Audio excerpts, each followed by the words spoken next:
Fakan-kevitra ataon'ny RMDM amin'ny alatsinainy avy izao efa tomombana ny fanomanana.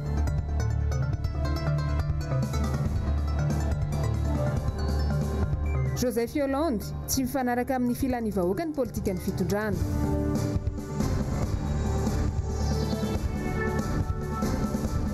Fanomanana ny fanadina mpanjakana tsy mbola tomombana, mifanilika ndraikitra ny mpikarakara hoy ny Sempama.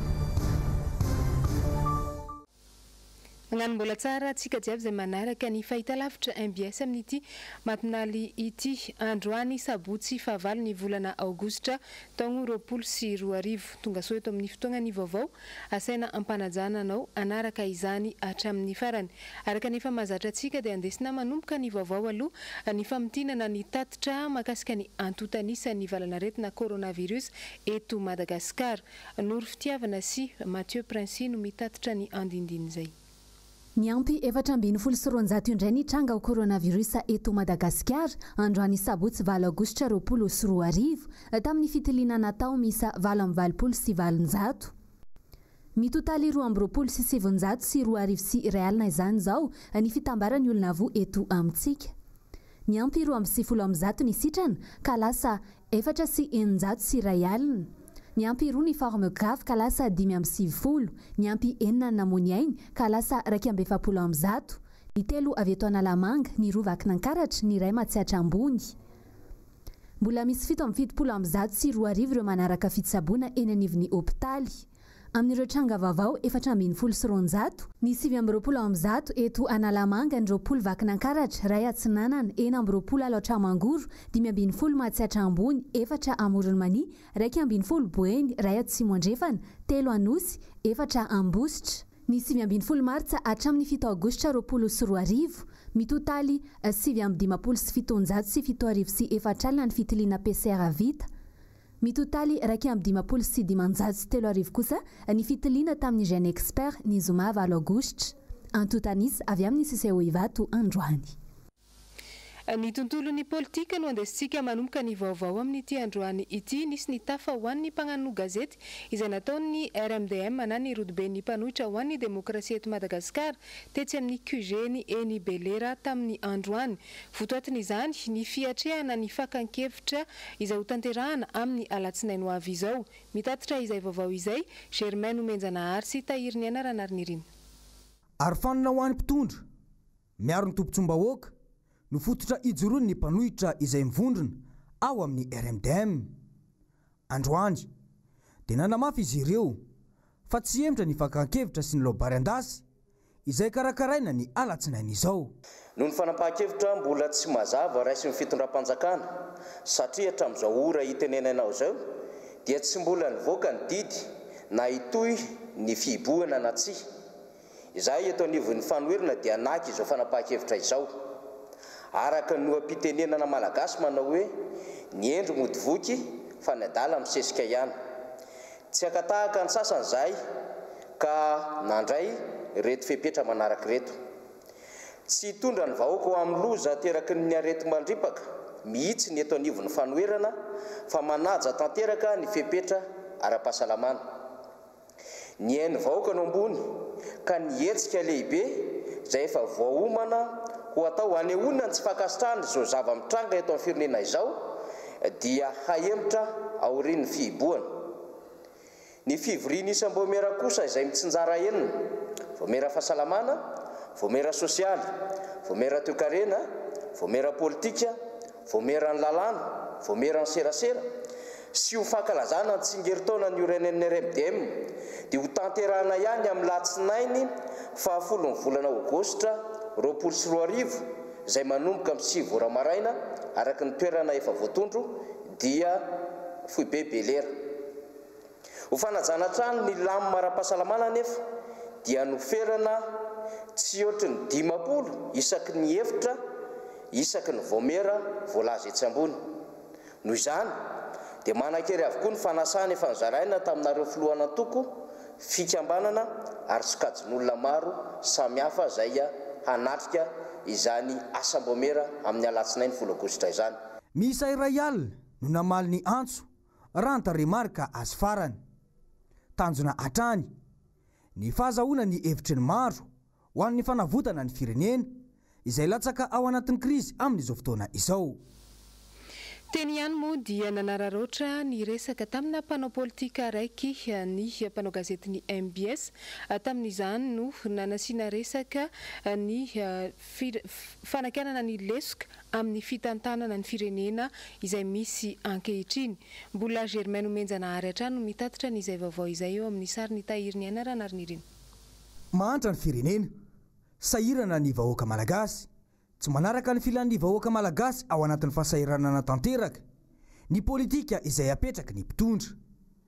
Mitaky paikady mazava sy drafitra matipaika ny fitantanana firenena. Mirary-pahasalamana aloha hoan'izay marary ary miara ory amin'izay maty. Zay aloha voalohany. Fa ny fitantanana ny firenena dia tsy aminazy mihitsy tsy aminazy. Zay ny zavatra hita. Amin'ny ara-politika dia misy ny politique d'État. Io politique d'État io dia tokony mifanandrify tsara amin'ilay hoe intérêt supérieur de la nation. Ny vahoaka izay tompon'ilay fahefana, ny vahoaka izay fanjakana. Fa raha tsy izay tsy mety, tsy afaka jaly mihitsy atsika ty jerenareo fa vao mijaly foana ny vahoaka malagasy. Ka raha tsy ovana ny système, ovatsika ny système dia tsy possible ny ampatanjaka ny firenena. Adino ny mpitondra tanteraka fa ny 80 isanjato ny vahoaka malagasy no miaina ao anatin'ny sehatra ny fambolena sy ny fiompiana.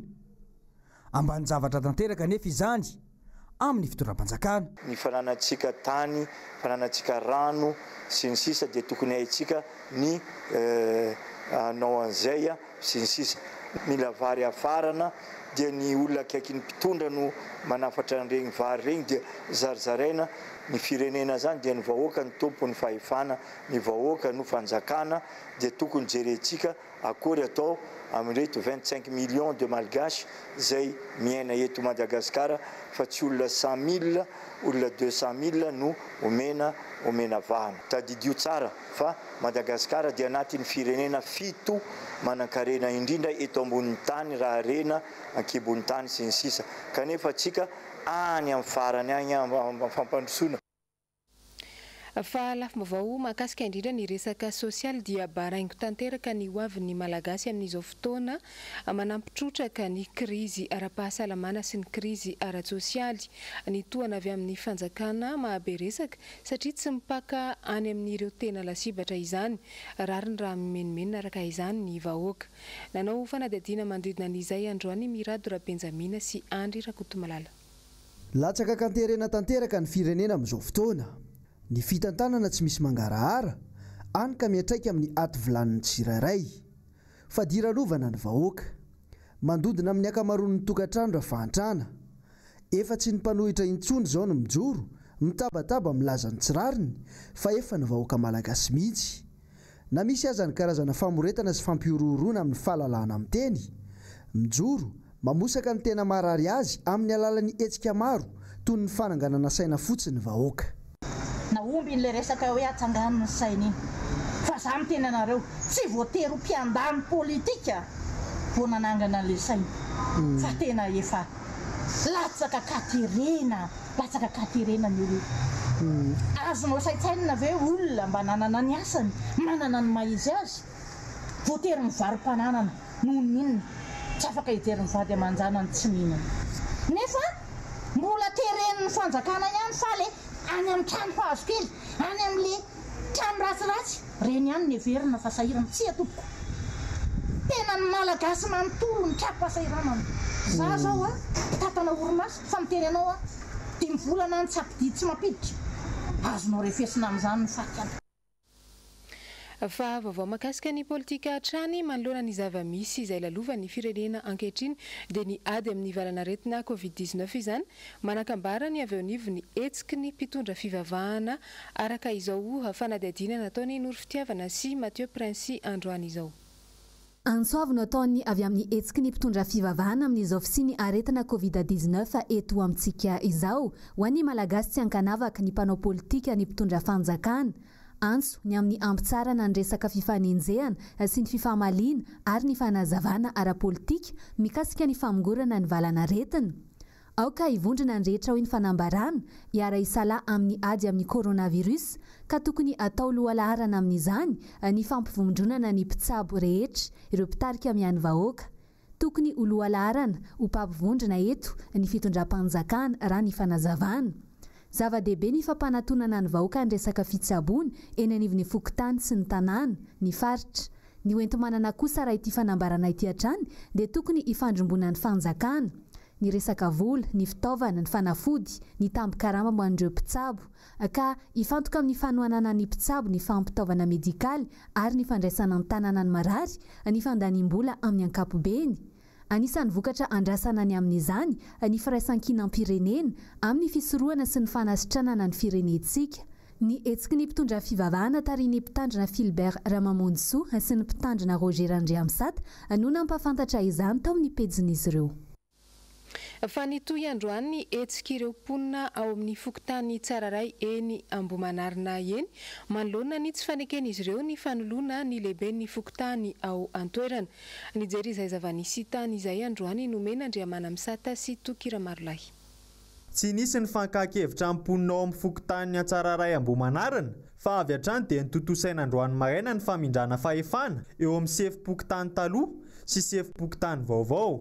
Eny tompoko izay mponina ety Tsararay Ambohimanarina sy izay marandisoma dia nisy zavatra nitranga taty aminay ho fakomaly hoe ho asorana ny président-pokotaninay nefa ny tsy fantatra hoe inona ny antony nanasorana anazy dia zahay fokon'olona tompoko tsy niteren'ny président hoe mangorona olona na vorivori fa tena safidinay mihitsiny no niakatra teo amin'ny fokotany ny teny hoe inona ny antony nanasorana ny président nefa tsy nisy namome fanazavana izahay dia ilay solony angatanay koa nefa tokony hoe hanao fifidianana zany efa dradradradraina amin'ny tele amin'ny era manjery hoe manao fifidianana rehefa hifidy fopokotany ka raha mba fahafantaranay kely fotsiny tokony hoe le vice président zany niakatra rehefa tsy mety amin'ny district atsony le président pokotany. Toy izao kosa nefa no navalon'ny sefim-pokotany vaovao raha nanontaniana ny antony mazava natonga izao fanoloana izao.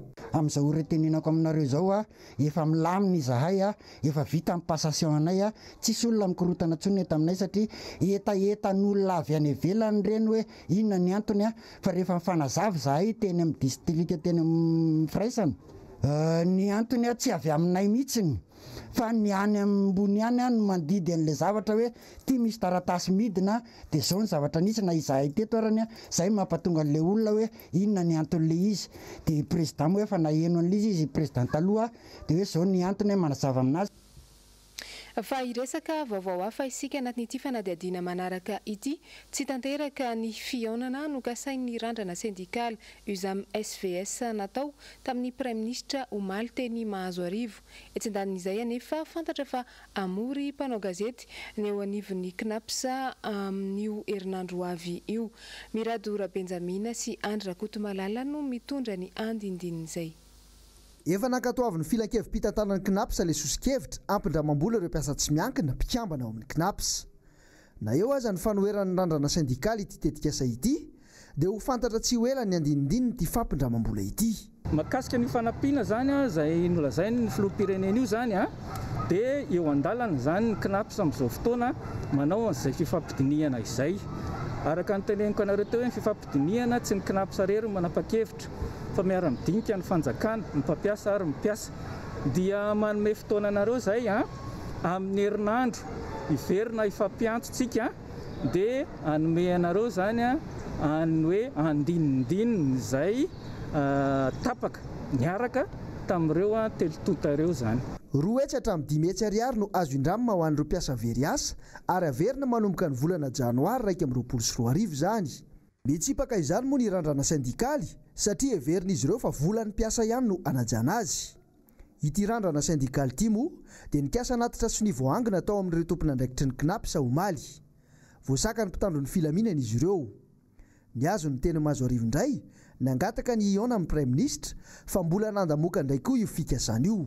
Manome fotoana amin'ny herinandro indray moa ny randrana sindikaly anatitra ireo sy ny 7 arivo mahery izay efa voangina. eo amin'ny vaovao ny fampianarana kosa fotoana fohy sisa dia higadona ny daty anatanterahana ny fanadina mpanjakana manerana ny nosy dia ny CEPE no anomboana izany. Tsy mbola hita mazava nefa ny fanomanana an'izany. Mifanilika ndraikitra ihany koa ny samy mpikarakara nanao ny heviny manoloana izay ny Confédération ny Sempama androany tamin'ny alalan'ny Antso Antarby ny fanaovana tamin'ny sekretera jeneraliny. Tsy mbola nahitana valy ny fitakin'ny mpiasan'ny Knapmad. Hiditra enim-bolana indray izao ny karama tsy voarain'izy ireo. Ny Knapmad nefa no mitana anjara asa lehibe eo amin'ny fanomanana ny fanadina mpanjakana. Raha manilika ndraikitra any amin'ny sehatra iray io ny ministera foibe, nilaza kosa ny sendikan'ny mpampianatra sy mpanabe eto Madagasikara fa avy amin'ny tsy fahamatorany ministera foibe mihitsy ny lesoka. Misy fanomanana fanadina ohatrany misy 70 andro mihidy na hoe migada satria anatin'io zany tsy mahazo mifandray mihitsy ny amin'olona na ny telefona raha petraka manomana ny fanamboarana ny lazahadana. Kanefa amin'izao fotoana izao zany hatramin'izao mbola tsy miditsy teny ireo olona dia hanomana an'izay. Fa mbola tsisy ninona, tsy hoe mety mety alfan'ny Knapmad migrevy mahatonga an'izay zavatra izay. Rehefa miprofy fa hoe mbola tsy misy filaminana ny resaka examen. Lehibe ny Sisco maro no tsy mbola tafapetraka amin'ny toerany any amin'ny distrika maro manerana ny nosy, isan'izany ny ao Parafaravola sy ny any Andramasina. Tsy vitsy ihany koa ireo manararaoam-pahefana any amin'ireo toerana misy izany. Takin'ny Confédération ny Sempama ny anomezana minisitra mahaleo tena sy teknisianina ho an'ny sehatry ny fampianarana. Voalohany indrindra aloha ny apetaka mihitsy ny ministra ny fanabeazam-pirenena. Faharoa, cherchis koa raha hatramin'izao ren'ilay teneninay foana hoe efa herintaona ny arete mivoaka dia tsy mbola mipetraka hatramin'izao.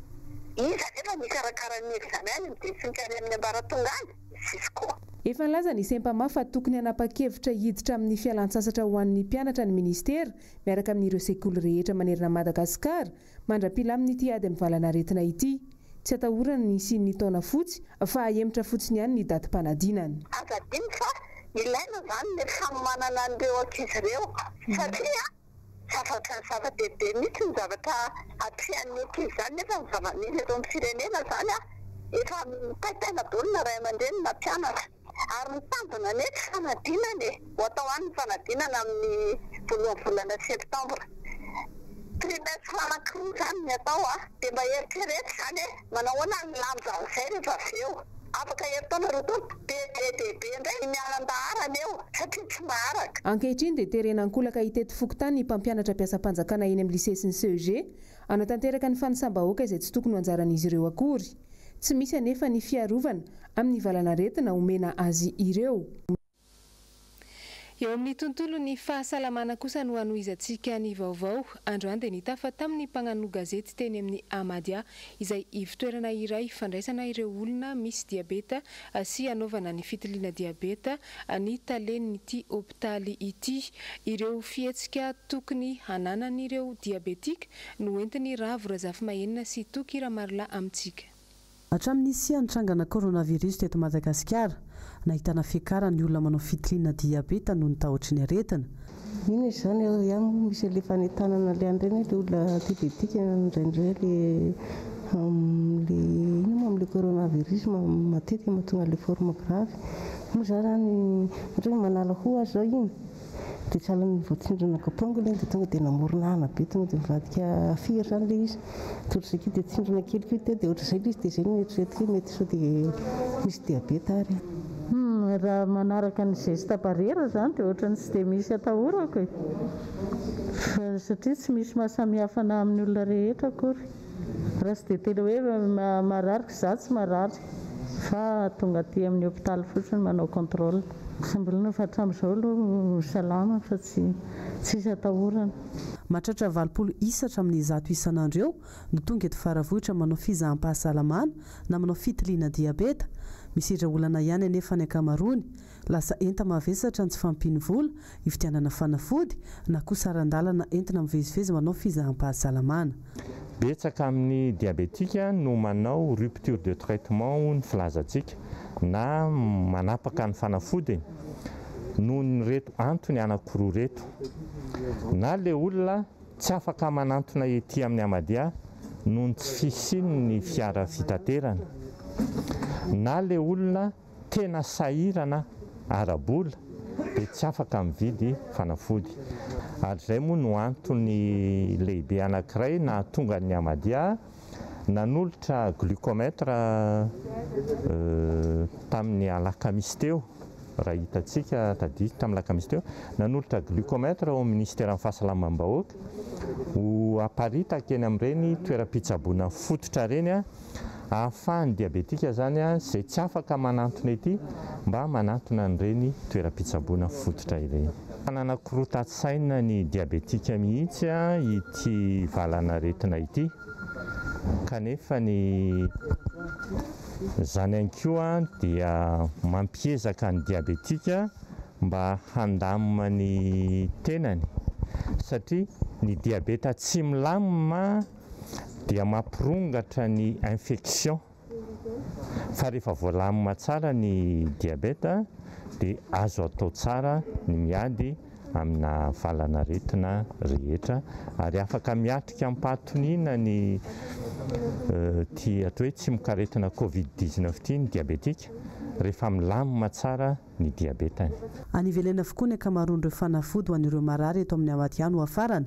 Tsy misy ny olana amin'ny famatsiana hatramin'izao, na izany aza anjaran'ny tsirairay ny mitaizan'ny vatana hisorohana ny Covid-19, indrindra ireo diabetika izay voasokajy ho marefo. Le fihibohana ity nefa ny miteraka voka-dratsy ho an'ny fahasalamana rehefa tsy voatandrina, satria raha mihiboka ianao dia mijery télé, dia milalao telefona, dia mamaky gazety, dia mihinan-kanina fotsiny, dia tsy lamina ilay diabeta.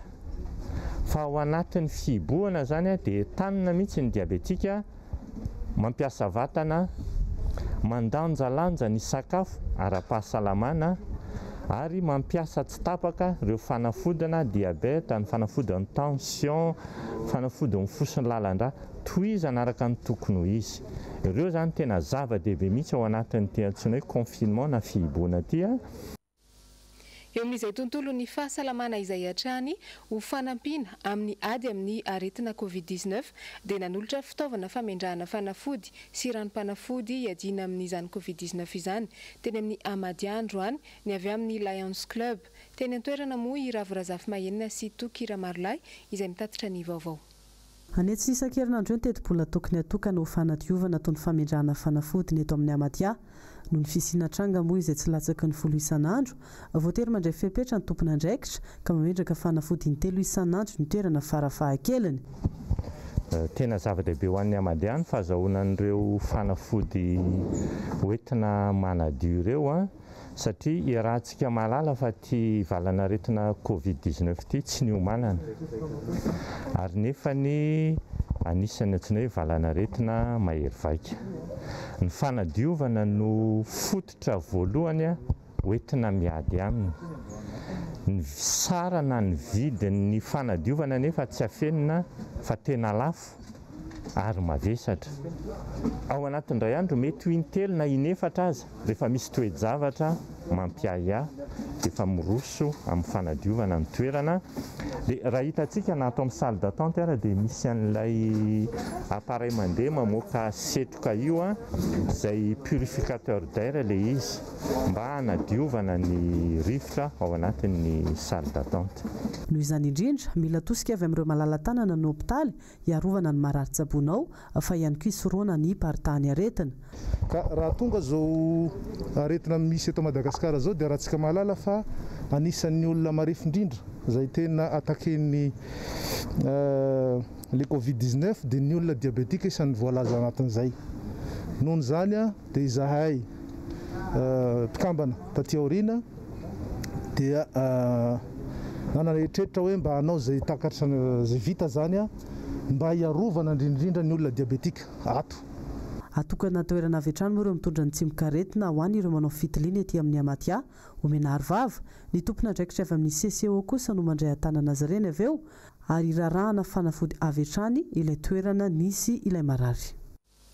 Eo amin'ny vaovaon'ny toe-karena nisy ny resaka ny fanaovana tamin'ny talian'ny serasera eo anivon'ny Economic Development Board of Madagascar na ny EDBM izay nataon'ny mpanao gazetinay androany. Maro loatra manko ireo orinasa izay voatery ny katona vokatra ity valanaretina coronavirus izay nandalo eto Madagasikara ity. Nomena Andriamana Misata sy Andry Rakotomalala. Ny osy tamin'ny fanaovana fanadihadiana teny amin'ireo orinasa maro ny avy eo anivon'ny EDBM ny 17 aprily hatramin'ny 14 Mey lasa teo. 900 ny isan'ny orinasa namaly ny antson'izy ireo ary fantatra arak'izany fa orinasa misehatra ao anatin'ny famokarana industrialy miisa 20 sy orinasa misehatra ao anatin'ny fizahantany miisa 20 no lasibatra ka voatery ny ady tanteraka ao anatin'izao fandalovan'ny valanaretina Covid-19 izao raha araka ny navoakan'ny EDBM. Ity fafana ity dia mampiseho ireo asa izay lasibatra ao anatin'ireo sehatra ireo. Ao amin'ny orinasa sehatra industrialy, ny 4 industrie misehatra ao anatin'ny fanamboarana lamba, 5 industrie misehatra amin'ny fanamboarana zavakanto sy ny asa tanana, ny 4 industrie misehatra amin'ny fanamboarana sakafo, 3 industrie hafa izay tsy voafaritra, ny iray kosa dia industrie misehatra ao amin'ny fandrafetana. Ao amin'ny sehatry ny fizahantany kosa indray, ny 5 dia misehatra amin'ny fandraisam-bahiny sy ny fisakafoanana, ny 3 tour opérateur, 3 agence de voyage, ary 3 ihany koa no misehatra manokana amin'ny mpizahatany. Fa antiantoka arak'izany ny ainan'ireo sehatra roa izay voalaza ireo, mbola tsy hita soritra nefa ny vahaolana izay arosin'ny fitondram-panjakana azy ireny. Fa misy ny vaovao izay azo ampitaina avy any amin'ny faritra any tahaka ny zava-nisy androany tany Toamasina dia ny fisehoana aitrano Matsiravina tany Antoerana. Ny MBS Toamasina no nampitany izay vaovao izay nangony Noro Fitiavana sy Andry Rakotomalala. Nisehoana aintrano indray tetsy Mangarano faharoa parcelle 1147 carreau 4B ao amin'ny lot AM 211 ny folakandro ny asabotsy favaly ny volana aogostra tokony tamin'ny 2 ora mahery kely tanoana araka ny nambara andro nanatro maso izany tranga izany.